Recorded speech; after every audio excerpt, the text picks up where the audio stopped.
Acá Eli me dice, hay aprendido, pero si estaba hoy con el maestro. Patricio, ¿cómo estás? Bienvenido. Gracias por acompañarnos. Buenas tardes. Hola, muy buenas tardes, estimado Miguel Ángel. Un gusto saludarte también, por mi lado. Bueno, hemos estado todos estos días consultándonos porque hasta el ministro ha tenido que salir a hacer frente a estos precios de productos de temporada, como los tomates, como las lechugas incluso, el maíz, el choclo, que ha tenido un precio más alto, y qué decir de los huevos, más alto en estos días, y que aparentemente hay también una explicación para todo esto, Patricio.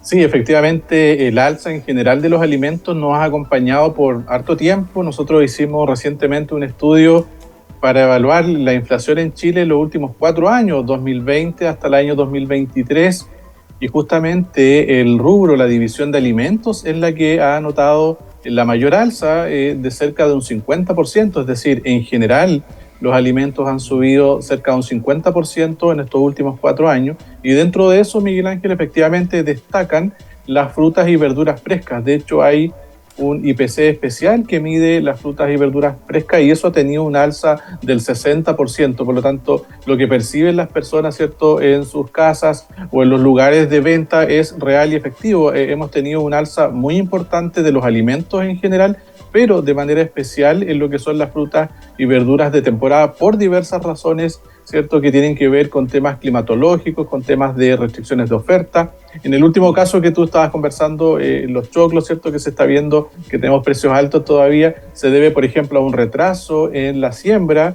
La primera siembra que se hizo en parte del país, vinieron algunas inundaciones que echaron a perder esa siembra, ¿cierto? Luego hubo que resembrar, por lo tanto ahí se retrasó, eso hace que baje la oferta y que finalmente los precios terminen subiendo más de lo debido, digamos, para esta fecha de lo que estamos acostumbrados. Sí, Patricio, para esto hay varios elementos que pueden también llevar a hacer una explicación y cómo enfrentar esta situación. Escuchaba al relacionador público de la Vega Central que decía, después del 1 de enero, toda la gente se va a hacer pastel de choclo o humita. Entonces hay una alta demanda asociada a lo que usted planteaba, que hay poca producción, hay poca cosecha todavía, hace que el precio suba. ¿Eso también es un elemento importante? Sí, efectivamente los precios van a responder siempre a factores de oferta y de demanda. Y siempre, digamos, la regla básica es cuando un producto tiene mucha demanda y o poca oferta, el resultado es un precio más alto, ¿verdad? Y ocurre lo contrario cuando tenemos un exceso de oferta y mucha disponibilidad de algún producto, en general ese producto tiende a bajar de precio.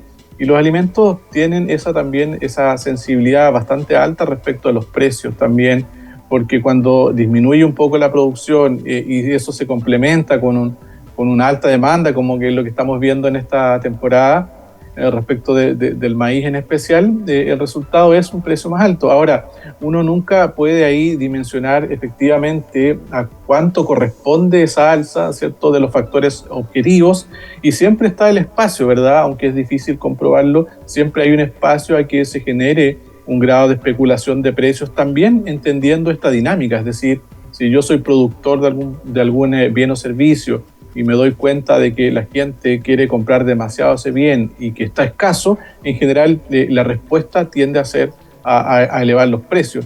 Por eso es que en general se recomienda que en los mercados lo mejor que puede pasar es que aumente la competencia, Miguel Ángel, que haya más productores, que haya más oferentes, que haya más transparencia también en los mercados respecto a las frutas y verduras.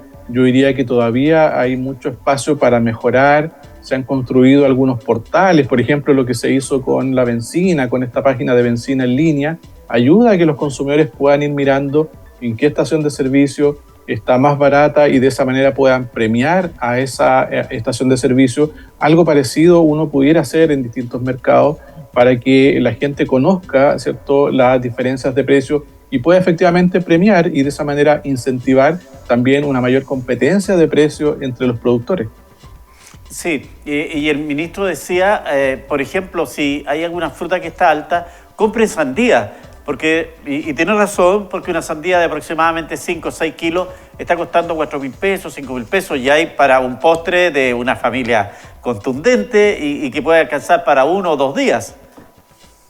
Sí, es cierto, hay que buscar alternativas y aunque parezca cierto un dicho muy repetido y muy trivial, la cotización es muy, muy importante porque siempre cuando se hacen estudios de precios que efectúa, por ejemplo, el CERNAC, siempre el resultado es que hay mucha variabilidad, hay mucha diferencia de precio entre diferentes establecimientos de venta. Por lo tanto, eso da cuenta de que uno tiene que a veces esforzarse un poco más también, a lo mejor caminar un poco más, vitrinear un poco más para encontrar mejores precios. Y eso también va premiando e incentivando la competencia, Miguel Ángel, porque muchas veces uno hace que todo descanse en los oferentes, en los productores, pero también nosotros como consumidores tenemos un rol activo para promover la competencia. ¿Cuál es ese? Bueno, el que nosotros coticemos y premiemos, ¿cierto?, con nuestra decisión de compra aquellos establecimientos, aquellos productores que tienen menores precios.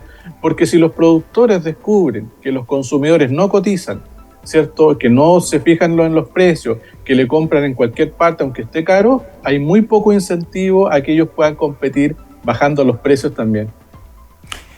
Patricio, también nos han consultado mucho nuestros seguidores respecto del tema de los huevos, que generaron un cambio de precio desde que estuvimos con todo el tema de restricción de salida y que en definitiva se fueron a las nubes y han bajado re poco. O están bajando pero en forma parcelada, bajan 3 semanas y suben una tercera. ¿A qué se debe este fenómeno que tenemos con los huevos?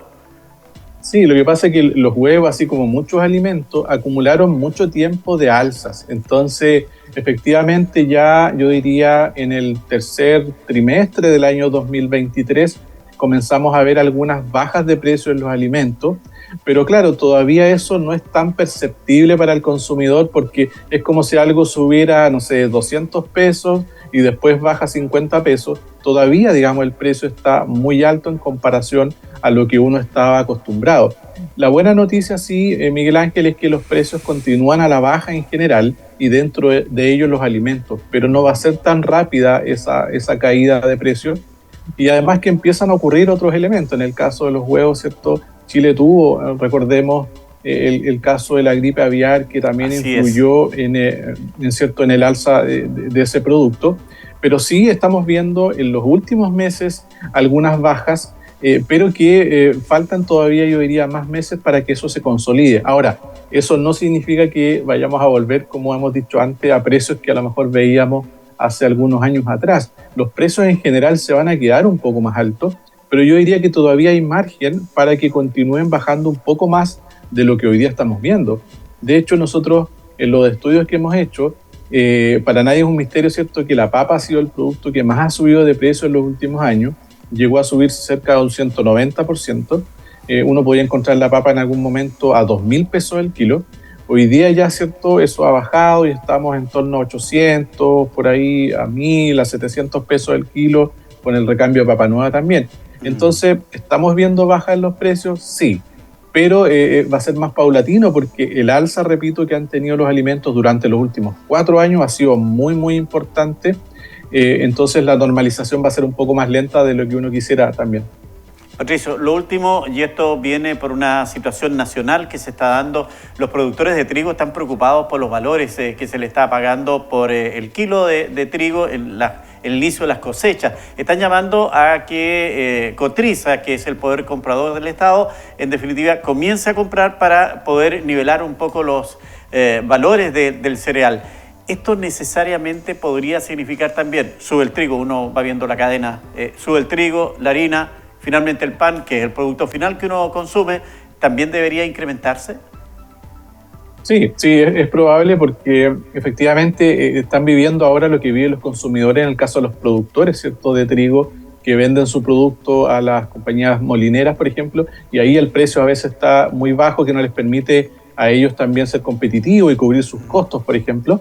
Y por lo tanto, claro, Cotriza tiene esa facultad de poder intervenir como un comprador importante, de tal manera de elevar los precios y que de esa manera los productores de trigo puedan tener también la retribución económica justa que uno esperaría, digamos, por el esfuerzo y el riesgo que ellos realizaron también en su producción.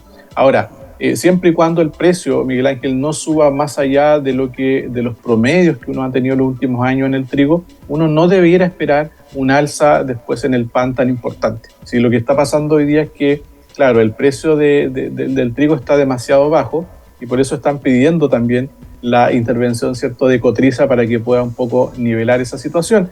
Pero yo diría que es menos probable que veamos alzas en el precio del pan, al menos por ese factor, digamos. Ahora, uno nunca puede estar seguro de todo porque pueden ocurrir otros factores que sumados, ¿cierto?, nos puedan hacer un alza finalmente del precio en el producto final.